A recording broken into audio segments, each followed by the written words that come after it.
Hey cuties, welcome back to another video.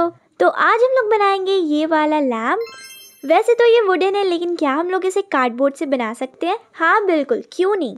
लेकिन वो कैसे? अरे चलो ना, बताती हूँ।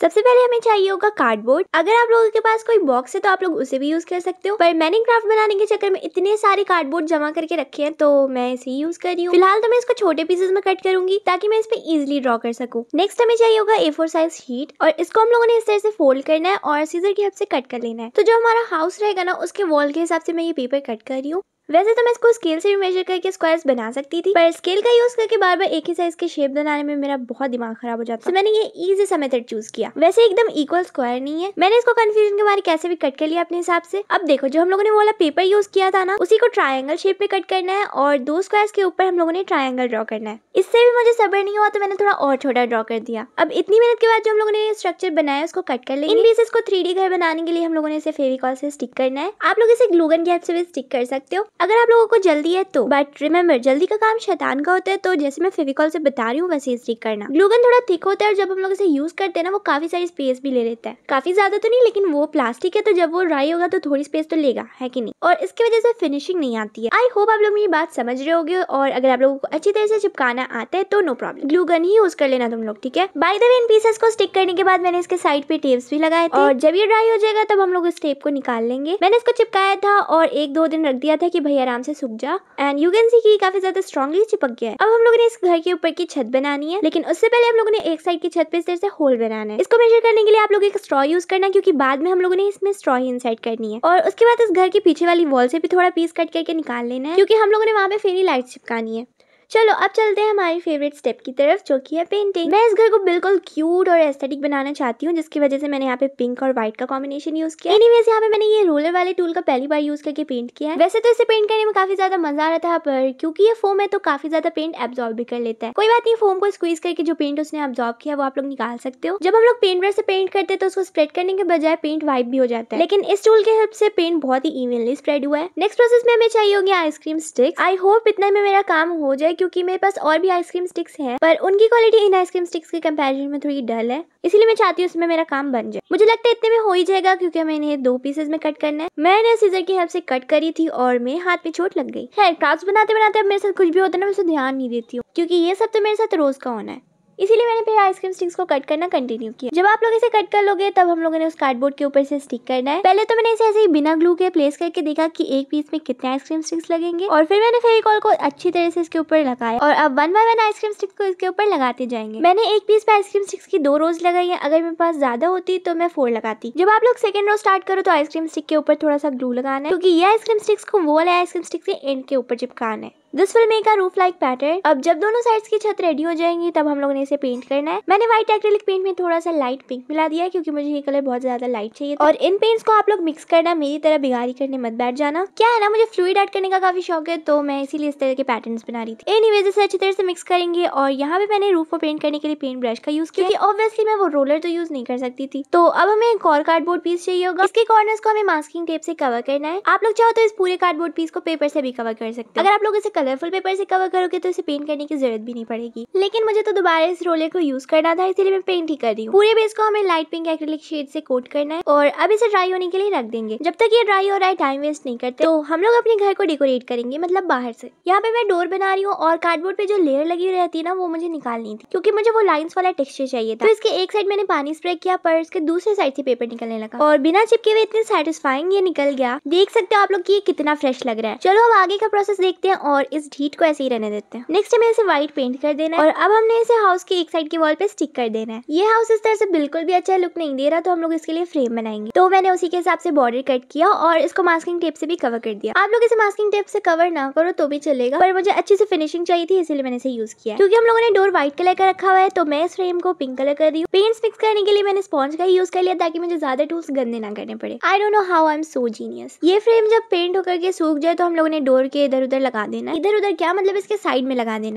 इसके बाद आप लोग कोई सा भी कलर पेपर ले सकते हो, या फिर मेरी तरह पैटर्न पेपर यूज कर लेना। इसे हम लोगों ने इस तरह से कट कर लेना है, और मैं अभी बना रही हूँ हाउस का विंडो। तो जैसे मैंने डोर के लिए फ्रेम बनाया था, वैसे ही मैंने इसके लिए भी बनाया है, और थोड़ा विंडो को लुक देने के लिए मैंने इस पे वुडन स्टिक्स भी चिपकाए थे। हमारे घर के मेन कंपोनेंट्स बन गए, लेकिन हम लोग इतने पे नहीं रुकेंगे। तो यहाँ पे मैं बना रही हूँ एक फ्लावर पॉट तो नहीं, लेकिन आप लोग इसे फ्लावर शेल्फ बोल सकते हो, क्योंकि ये शेल्फ हमारी डोर के ऊपर लगेगा। सबसे पहले मैंने अपने स्केचिंग पेंसिल के बॉक्स को कट किया, उसमें फोम डाल करके यहाँ पे मैं क्रेप पेपर को इस तरह से लगा रही हूँ ताकि ये थोड़ा ग्रास का इफेक्ट दे। और पता है मैं इतने छोटे छोटे फ्लावर्स को पेपर से कट करके बना रही थी। फिर मेरे दिमाग में आया कि उसी क्रेप पेपर के इस तरह से बॉल बना देते, और उसको भी मैंने मार्कर से पेंट किया और इस तरह से प्लेस कर रही हूँ। देखा आप लोगों ने बिना मेहनत के कितनी इजिली ये बन गया, and it's also looking so cute. Next हमें वापस से एक कार्डबोर्ड पीस लेना है, उसको मास्किंग टेप से कवर करना है और फिर एक्रिलिक पेंट से कोट कर देना है। यहाँ पे मैंने लिया है पेंट ट्यूब का ढक्कन, इससे मैं मिनिएचर फ्लावर पॉट बनाऊंगी। इसे मैंने व्हाइट पेंट से कलर किया है। यहाँ पे मैं आर्टिफिशियल प्लांट से कुछ पीसेस कट करके लाई हूँ, और इसे कट करने के बाद हम लोग उसी मिनिएचर फ्लावर पॉट में इसे स्टिक कर देंगे। सॉरी गाइस, मेरा ओवरहेड ट्राइपॉड थोड़ा सा ढीला हो गया है, तो अगर आगे भी ऐसी क्लिप्स मिले तो माफ करना। बाय द वे ये देखो हमारा ये शेल्फ भी रेडी हो चुका है। इसके बाद मैंने जब अपने हाउस को देखा तो मुझे कुछ तो मिसिंग लगा। तो जो वॉल के टॉप पे एक राउंड विंडो होती है जिसका रियल नाम मुझे नहीं पता, वो मैं यहाँ पे बना रही हूँ। इसको बनाने के लिए मैंने वायर का यूज किया था जो कि थोड़ा सा टेढ़ा मेढ़ा था, जिसको सीधा करने के लिए मैंने हैमर का यूज किया। अब इसे भी हम लोग पिंक कलर से पेंट करेंगे, लेकिन वायर पे डायरेक्ट पेंट चढ़ेगा नहीं, तो पहले मैंने इसे जेसो से कोट किया था। जैसे हम लोगों ने विंडो पे प्रिंटेड पेपर पहले लगाया था, वैसे ही इसको भी बनाएंगे। और अब सारे कंपोनेंट्स को हम लोगों ने इसके ऊपर स्टिक कर देना है। आप लोग देख सकते हो कि अभी से ही हमारा घर कितना प्यारा लग रहा है। वैसे याद है जो हम लोगों ने बेस पेंट करके सूखने के लिए रखा था, वो अब सूख चुका है, तो उसे ले लो, और जो हम लोगों ने हाउस बनाया था उसको इस पे स्टिक करेंगे। अच्छा सुनो, कोई ये नहीं कहेगा कि ग्लू गन की इतनी बुराई की और अब खुद ही यूज कर रही है, लेकिन मैंने देखा ना कि अगर मैं इसको यूज करती हूँ तो ये ज्यादा विजिबल रहेगा नहीं, तो इसीलिए मैंने यूज किया।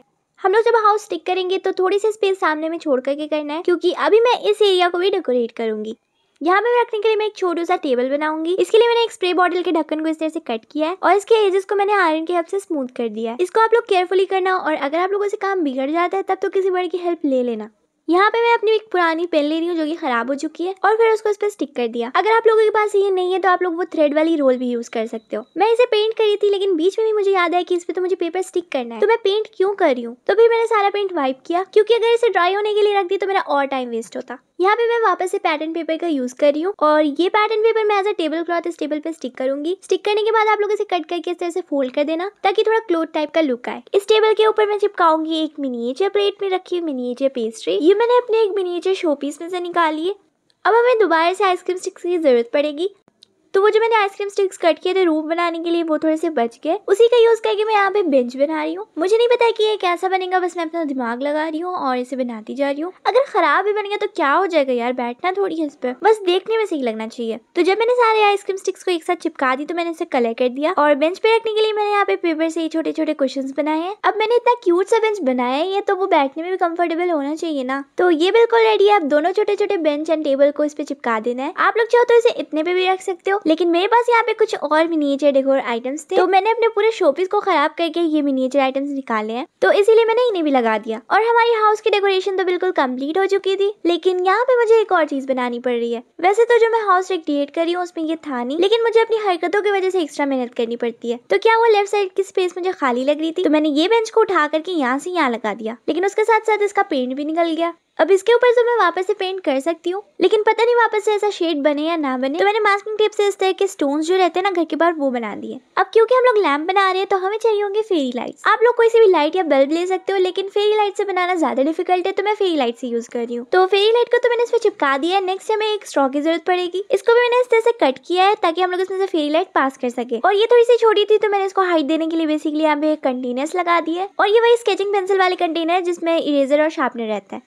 और स्ट्रॉ की पोजीशन वहीं पे रहेगी जहाँ पे हम लोगों ने रूफ में होल किया था। और इसके बाद मैंने क्या किया कि फेरी लाइट्स को उस स्ट्रॉ से पास कर दिया, तो जो फर्स्ट फेरी लाइट की वायर थी वो तो अच्छे से निकल गई। अब मैं क्या सोच रही हूँ कि दूसरी लाइट लगाने से पहले एक साइड की रूफ को पहले इसमें अटैच कर दूं। अटैच नहीं तो कम से कम मैं इसके स्ट्रॉ से इसको पास कर दूं, क्योंकि जो रूफ में हम लोगों ने होल किया था वो बहुत छोटा है, तो दो फेरी लाइट्स इसमें से पास नहीं हो सकती। यहाँ पे मैंने दूसरी लाइट को लगाना स्टार्ट कर दिया है। फर्स्ट वाली फेरी लाइट की वायर जो थी वो अच्छे से निकल गई थी, पर ये दूसरी वाली वायर को निकालना बहुत ही डिफिकल्ट था। मुझे तो लगा कि इसको निकालते निकालते कहीं वायर टूट गई ना तो मुझे दोबारा मेहनत करनी पड़ेगी, but somehow I managed and I did it। इसमें तो मैंने आधा घंटा अपने दिमाग का फालूदा किया है, लेकिन मैं आप लोगों को 2 मिनट में बताती हूँ कि मैंने कैसे बनाया। क्योंकि हम लोगों ने 2 फेरी लाइट्स लगाए थे, तो यहाँ पे हमारे लाइट के 2 स्विचेस, यहाँ से निकलते हैं फेरी लाइट्स के वायर, और इन दोनों वायर को मैंने स्ट्रॉ से पास किया है, और ये वायर पास होकर के यहाँ से निकलता है। ये तो मैंने बस ऐसे ही सोचा था कि मैं ऐसे बनाऊंगी, और मेरा प्लान सच में सक्सेसफुल हो गया। अच्छा चलो, अब ज्यादा खुश नहीं होते वरना मैं अपनी खुद की नजर इसमें लगा दूंगी। जो हम लोगों ने रूफ बनाया था उसको फाइनली इस पे स्टिक कर करेंगे। वैसे जो मैंने गलती की है ना वो मैं आप लोगों को बताती हूँ। मैंने पेपर की स्ट्रॉ यूज कर ली, जो कि आप लोगों ने बिल्कुल यूज नहीं करनी है। अगर आप लोग बनाते हो प्लीज प्लास्टिक की स्ट्रॉ यूज करना, क्योंकि पेपर की जो स्ट्रॉ होगी वो ज्यादा वेट कैरी नहीं कर पाएगी। स्पेशली जो मैं आगे लैम्प का शेड बनाऊंगी वो थोड़ा हेवी रहेगा, इसीलिए आई होप कि पेपर की स्ट्रॉ पे वो बस टिक जाए। एनीवेज यहाँ पे मैंने रूफ के अनइवन एजेस को हाइड करने के लिए स्ट्रॉ चिपकाया और अब इसको सेम पिंक कलर से कलर कर देंगे। साथ ही साथ मैंने वो वाले स्ट्रॉ को भी पेंट कर दिया जिसमें से हम लोगों ने फेरी लाइट्स पास की थी। सामने से इस हाउस को थोड़ा सा और प्यारा लुक देने के लिए मैंने यहाँ पे लेस चिपकाया है। अब जल्दी जल्दी इसको कंप्लीट करते हैं और आगे का प्रोसेस देखते हैं।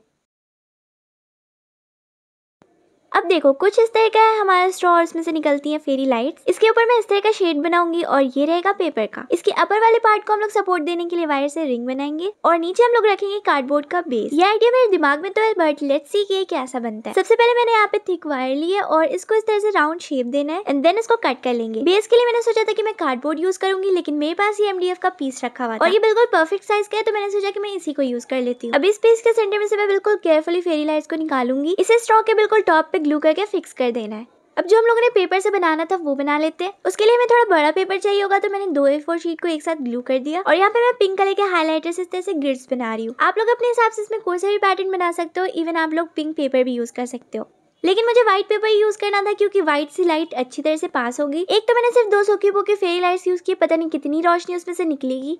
By the way, I'm trying to make a cone-like structure from this paper. इसके नीचे का सर्कमफेरेंस ज्यादा रखेंगे और ऊपर के सर्कमफेरेंस को उस वायर के हिसाब से रखना है, अरे मतलब उस वायर के रिंग के हिसाब से। अब जो वायर की रिंग हम लोगों ने बनाई थी उस पे ग्लू लगाना है और इसको अंदर फिक्स कर देना है और अब इसको हम लोग बेस पे चिपकाएंगे। अब फाइनली हमारा लैम्प बिल्कुल रेडी होने वाला है, तो मेरी इतनी सारी मेहनत के लिए लाइक जरूर से कर देना और चलो अब इसका फाइनल लुक देखते हैं।